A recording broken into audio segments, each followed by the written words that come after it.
trying to reinvent the wheel. When you have repetition, that creates your brand. People only talk and show themselves, and we don't see anything else. If you don't have angles, if you don't have variety in shots, it is going to be so boring. It's going to be boring to edit. It's going to be boring to watch. Add some music, spice it up. Make it something that you would watch. You gotta just press record. Hey, welcome back to Think Media. Sean Cannell here. You're about to hear a session from Erin on Demand that was recorded at our conference, Grow with Video Live. And this session is packed with value, especially if you've ever thought about using vlogging to grow your business, sell products, generate leads, or build a bigger business than just YouTube ads and getting views. And if you want to check out the details about our upcoming Grow with Video Live this year, just hit the link in the description. But now let's jump into the session with Erin. Okay, I have to ask one question. I need one favor. All right, y'all know I'm vlogging because my presentation is about vlogs. So I need you guys to help me intro my vlog. Y'all down? Yeah. Okay, so if you watch my channel, or if not, I always start with what's up, beautiful people. So on a count of 3, y'all going to say it with as much energy as you can, okay? All right, y'all ready? 1, 2, 3. What's up, beautiful people? All right. I love the energy, y'all.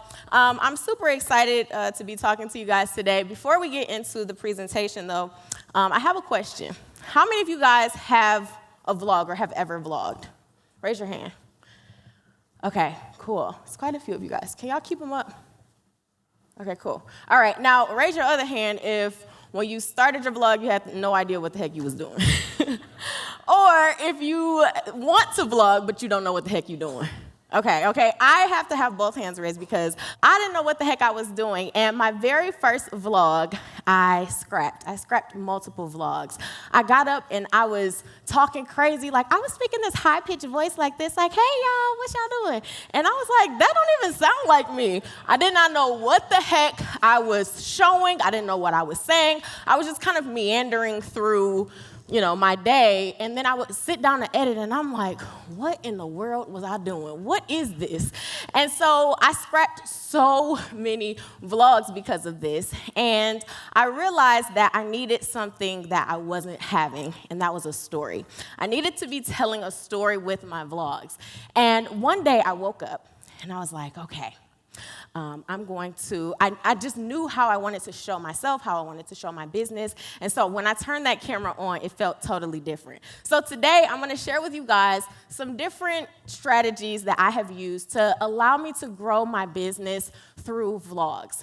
I spent so much time as a creator sitting in front of my computer or sitting in front of my camera, and I would just look at the camera, and I had my cute little background, and I felt like nobody actually knew who I was. And at that moment, once I started vlogging, I really started to channel more confidence and more of who I was. And that's when I found the CEO inside of Creator. So I built my platform and my business with my content on YouTube. And so we're going to be going through some different strategies on how to do that. All right? So common vlog excuses. All right? Raise your hand if you ever said any of these. I feel like my life isn't interesting. Okay? Yeah, I agree. I feel like my life isn't interesting sometimes. All I do is sit at my computer all day. This is very common now because y'all know why. My home doesn't look aesthetic enough. Okay, yes. A lot of people feel as though they don't have the cute white kitchen, they don't have their bedroom doesn't look up to par or whatever, so you put it off because you feel as though it doesn't look good. When I start vlogging, I freeze up and I never know what to say or how to say it or what to show. This is a really big one, and I felt this a lot when I was starting. Or I'm not far enough along in my business or brand for anyone to actually care. When I was starting my channel, I didn't see a lot of young black women starting businesses. And I saw a lot of like people who had already made it. They had the team, they had the office, they had all of these things that they were showing, and I didn't have that. And I was like looking for other young women, black women who talk like me, who wrap their hair at night like me, who look like me, who do all the same things as I do, and who move back in with their parents after college, who, had nothing together, right? And so I started my little video production company. I'm trying to find somebody who looks like me, and I could not find it. And so that's when I started my YouTube channel and realized that I have the content. It's just figuring out the story before I can actually move forward and really walk in my truth. So we're gonna debunk these excuses today because y'all gonna walk up out of here and y'all gonna be ready to vlog, okay? All right, so what is a vlog? A vlog is a video log that tells a story of an experience through someone's unique perspective. Now, I don't want you to get this confused with video, just video. I hear a lot of people say, I have a vlog, and then I go on their channel, and it's them sitting there talking to the camera. And I'm like, honey, this is not a vlog. This is a video. And that's fine, but you have to know the difference is that the thing that makes vlogging unique is it's through your lens. It's through your perspective. So we're going to get into more of that. So why vlog? Why vlog, all right? The first thing is that it helps you build connection. So I heard Vanessa talking about this earlier, too, because she uses vlogs a lot more as well, but it really does work, y'all. Imagine if I was just sitting there my whole channel, and you saw my cute curated backdrop. I always look made up. I always wore cute little outfits. It would be so much harder for you to build a stronger connection with me. The thing about vlogs is that it allows you to have way more points of connection. So like I said, honestly, y'all, it's the smallest things. People will say, girl, what color lipstick are you wearing? And I'm like, out of all this good information, y'all want to ask me about my doggone lipstick, right? But those small things, when I'm getting ready, when I'm making my bed or not making my bed, like those little points of relation and connection are the things that help you build your business and your brand, okay? It humanizes your business. It breaks the wall between the business and the customer. So, like I was saying with building those connections, when it comes to humanizing your business, I have some different products and services that I offer, and I realized that once I started breaking that wall, I would do videos where I was showing them, or telling them how amazing my membership club was, or telling them how great my course was. But it wasn't until I broke that wall and I started actually showing them myself, like making my slides for my presentation, or doing a client proposal, sharing little bits of what I made sure to include in the proposal, waking up and making a cup of tea, or praying in the morning. Like, it humanized my brand in a way that it weeds out the competition, honestly, because you build so many points of connection that you start building this trust, and it's something that nobody can actually compete with. It also allows you to sell a product or service or experience without being salesy. How many of y'all have resisted the urge to talk about your business because you are too concerned to sound salesy? That is so many people. And with vlogging, it helps disseminate that because you're simply showing your life and how your business kind of falls into that. So for me, there would be times where I just so happen to write my top 3 in one of my products, or I just so happen to be making slides for my e-brand club that day, or just so happen to be packaging a course box for some of my course members. And that hit on a lot of my different products and services without me necessarily pushing the sale. It also helps you understand areas of your business that can become more profitable. So I'm going to get into a little bit more detail on this in the next slide, but I know when I was starting to vlog, I started writing my top 3 priorities for the day down. So I got this whiteboard, right? And I got it from Target for like $12.99. And I had it up in my office for the longest. I didn't know what to write on it. And one day I was like, you know what, I'm gonna just write my top 3 priorities. And I started doing that daily, and it was working. I was finding that using all these all these digital planners and my paper planner. I was trying to decorate it, and it was taking too long. And then I was using all kinds of stuff, all of my project management systems and all of that. And I was finding that I was getting a little bit overwhelmed because I had so many moving parts. So I was like, let me just simplify this. Let me write my top 3 things that I need to get done today. And I would do that every day. And every vlog, I kind of found my groove. So I would start, what's up, beautiful people? And then I would write my top 3 on this whiteboard. I would show it on my vlog. And then the whole day, the middle part of the vlog, I was trying to check those 3 things off the list. So I was setting the vlog up, I was setting the story up, and at the end of the vlog, I would show whether I checked everything off, whether I got everything done. Y'all, I started getting tagged up the wazoo of people going to Target and buying this same whiteboard. And I was showing all sorts of things in the video, but that was the thing that stuck.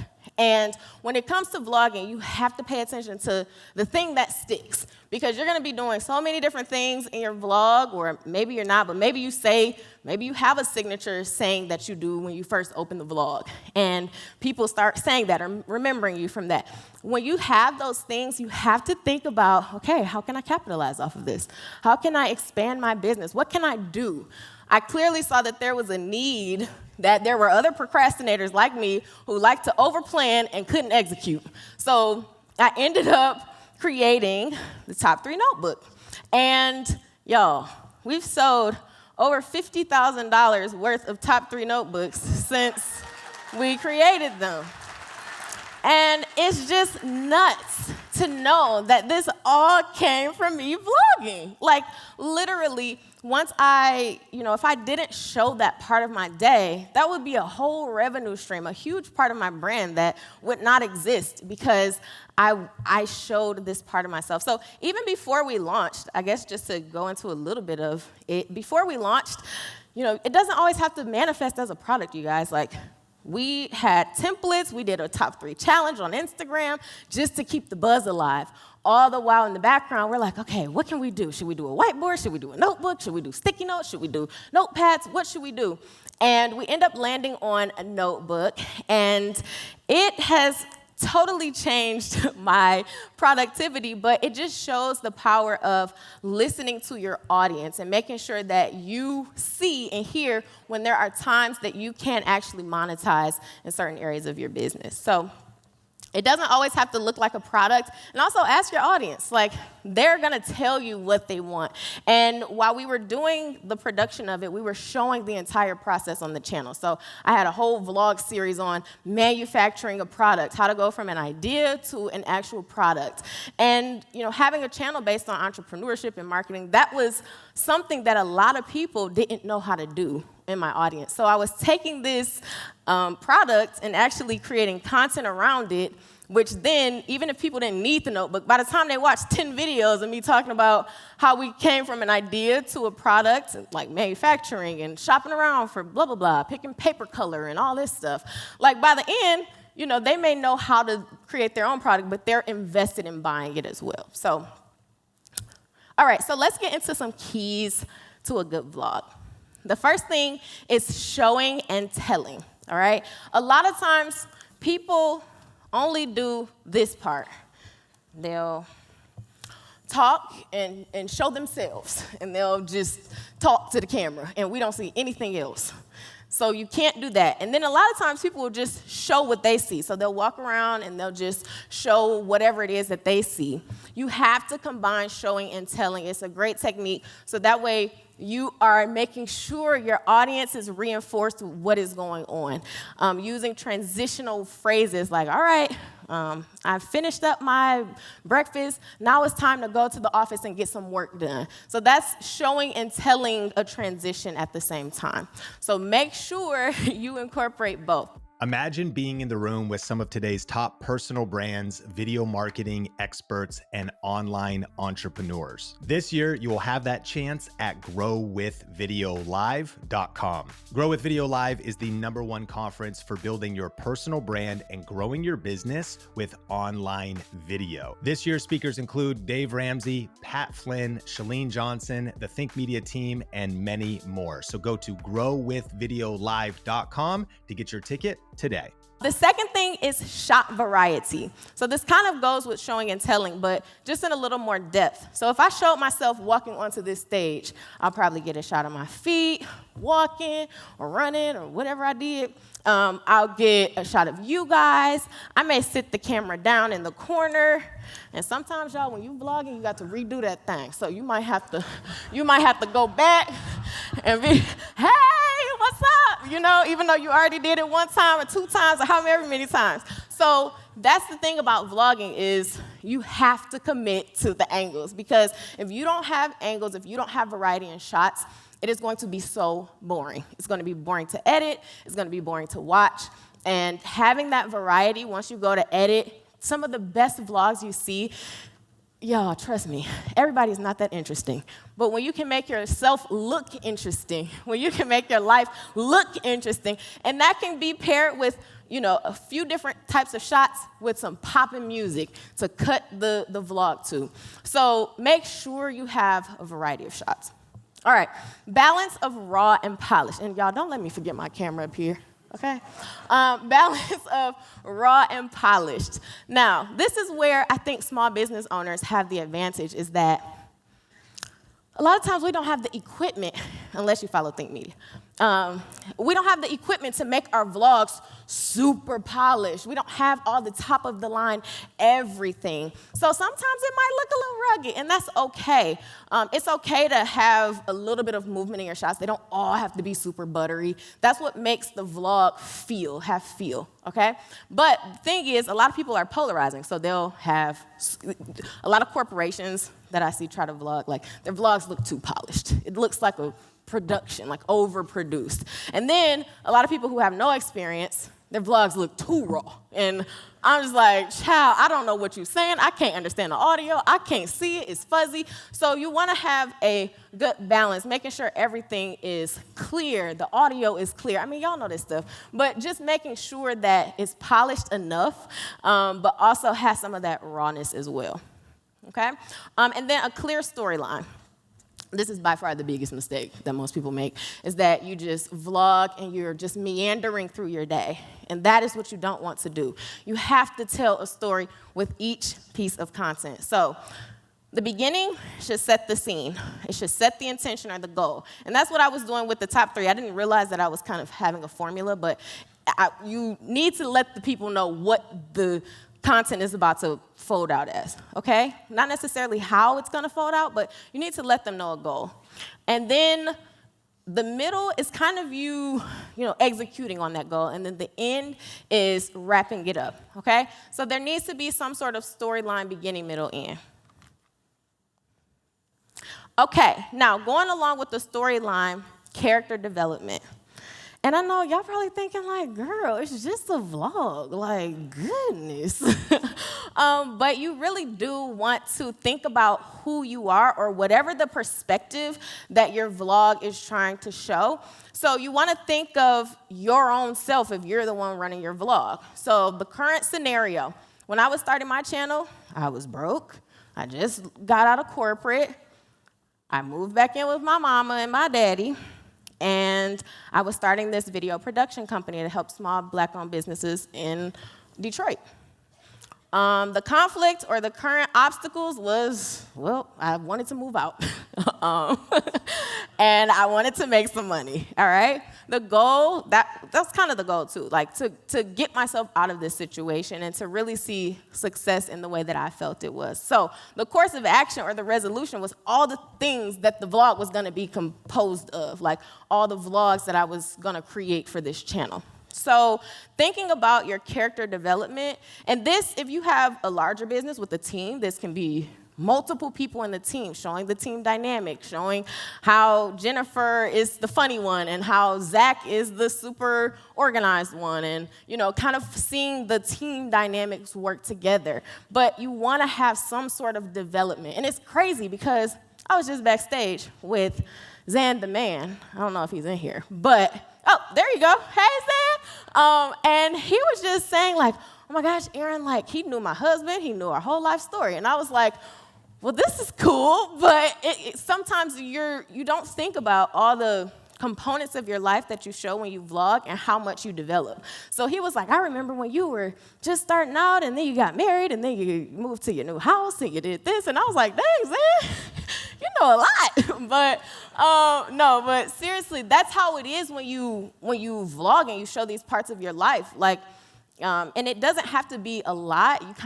I tell my clients and my students, go narrow and deep. So if you don't feel comfortable showing your bedroom or showing your spouse or showing whatever, you don't have to. But find a small lane in your day or your life or your content that you can go narrow and deep, and you can really zone in on this part of your life or in this area of your house or wherever that you feel most comfortable, okay?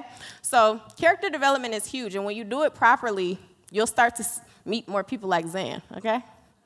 Finding what you vlog about. So how many of you guys said that you struggle with figuring out, what should I vlog about? Anybody? Okay, got a few people. All right, so the first thing is reframing how you think of vlogging, and not just something easy or fun to do, which it is, but it does take work too. So you gotta say these affirmations. My life is dope because I'm in it. Say it, y'all. My life is dope because I'm in it. I am what makes my content fire, not my possessions. My space does not define who I am. And I will plan my vlogs so that I'm prepared and will show up confidently. Okay?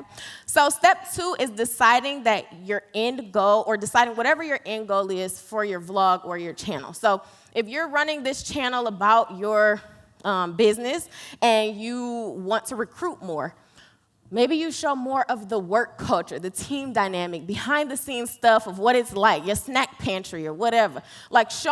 Making your workspace seem cool, or however you want it to seem. So there can be different goals. Sales. If you want to sell more stuff, maybe you focus on product development, showing and telling how to use your product, not overlooking these types of things. And you guys, it can be folded into other fun things that you do, but these are the primary things that you would focus on. Brand connection. So maybe you focus on some daily to-dos or behind the scenes of getting your business off the ground. So you can have several different goals. You can do all 3 of these with a vlog channel, but it's just about making sure that the story makes sense. Okay, number 3 is to keep a task log. If you find yourself struggling with figuring out what do I actually do in a day, because we're living our lives, you don't think about all the things that you're doing. Start with writing every task down you do for a week. I know it sounds kind of tedious, but it works, professionally and personally. And then break those large tasks into tiny tasks. So if you have team meeting on there, that's kind of a big task. So you might want to break that down into prepping your meeting agenda, reviewing KPIs for the month, or meeting notes, or a recap, or whatever it is that your team meeting is. And you could turn that into a whole vlog about a team meeting and how you prep for it or whatever, okay? So breaking those big tasks down into small tasks, and then stop trying to reinvent the wheel. This is the thing that's gonna take a lot of pressure off of you when you're vlogging, because when I was starting, I would be like, okay, well, I showed myself doing this last time, so now I gotta show something different this time and something different the next time. And you don't have to do that, okay? That's the great thing about vlogging, is that, honey, you keep recycling that formula over and over and over again. People are gonna keep watching. In fact, that is what brands you. So when you have repetition, that creates your brand. So people know, every time I start my vlog, I say, what's up, beautiful people? That's part of the branding now, because I'm not saying something different every single time. First of all, it takes too much to think about a new intro every single video. So, you have to think about how to make my life easier and knowing that repetition and routine build trust. So if you make a cup of coffee every single morning, or if you do whatever you do every single day, if you pray in the morning, if you go and you sit and you work out or do yoga, like show those parts, because those are the things that people are going to build those connection points off of. And then step 4 is creating a storyline based on the tasks, okay? So if your task is packaging orders, some of those micro tasks under there might be organizing products, maybe going onto Shopify to fulfill orders, maybe you're packaging the orders, and then you go to the post office to drop them off, okay?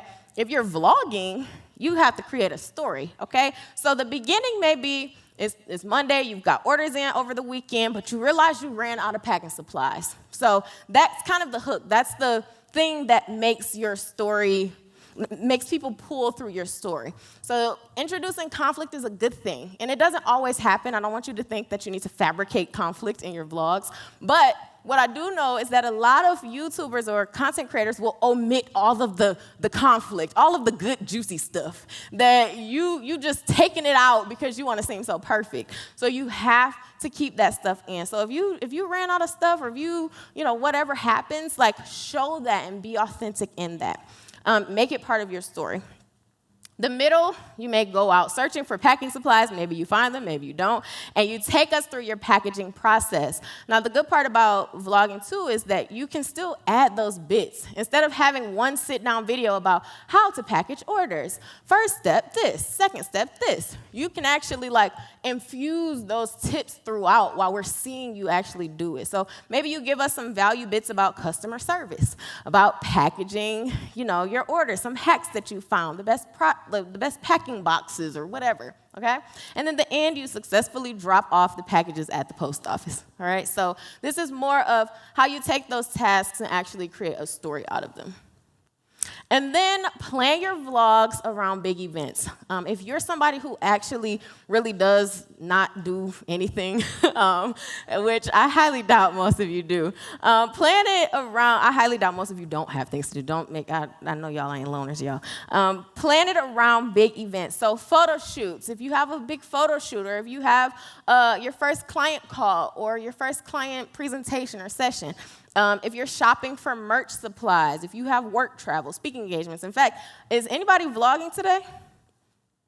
Okay, yes, this is the content, you guys. This is like content heaven. So, if you want to start a vlog and you haven't really known, the story is already baked into this event. Take advantage of being out and doing things. And sometimes you kind of have to create that, like how we show in the last slide. Ultimately, you got to put the you in YouTube, y'all. You have to make sure that you can watch 1,000 vlogs. You can watch whoever the best vloggers are, and you can try to imitate them to a T, and it still ain't going to feel right. You have to find your flow. You have to find your flow, and the only way you can do that is through practicing. So you may have a few dudded vlogs where you just got to tank them things, or you can actually post those too. You just have to believe in yourself and make sure that you're making it unique to yourself, because once you start doing it for you and doing it in your way and not caring what, however somebody else vlogs, that's when you're going to start seeing your vlogs just pop, okay? All right, so last slide, marketing your biz in your vlogs. I kind of touched on some of this already, but the power of mentioning. Y'all, you ain't got to oversell. You just don't. I mean, you can mention things, and there is a time and a place for very strong calls to action. I'm not saying that, but if you can mention something, sometimes when I just write my top 3 and I show it in a vlog with my notebook, I see a sale increase, okay? Sometimes if I just mention my course and I just, talk about some of the slides that I'm working on or some of the things that I'm doing in it, I see an increase in sales. So you don't have to always oversell. Also, entertaining and educative. I find that is like the perfect mix of being able to actually sell. So when you are vlogging, you're combining an emotional you're getting them emotionally invested, but when you educate, you're getting them mentally invested. So vlogging kind of morphs the two things, which makes it the perfect place for upselling. So make sure that you include some entertainment, education, add some music, spice it up. You know, like make it something that you would watch, okay? And then show the process and give a glimpse inside. I think I may have already mentioned this, but when you just knock that wall down and you show, I know your service or your product is like top exclusive. Everybody in here is like, it's just so exclusive, and you know, you don't want to give out and you don't want anybody to steal your content and all this stuff. I hear that all the time, but you have to be generous. And sometimes when you knock that wall down, even if it's just a little nugget that I may share from a YouTube audit of one of my clients, you know, that really helps people understand what's going on the inside. So show the process, and give a glimpse inside of whatever products or services that you may be offering or want to offer in the future through your vlogs. Major thanks to Erin for dropping so much value in that video. And if you actually are interested in learning how to get 100 subscribers per day on YouTube, just click or tap the screen to see a complete deep dive on how to do exactly that. And if you got value, smash like. My name is Sean Cannell, your guide to building a profitable YouTube channel, and we'll connect in a future video.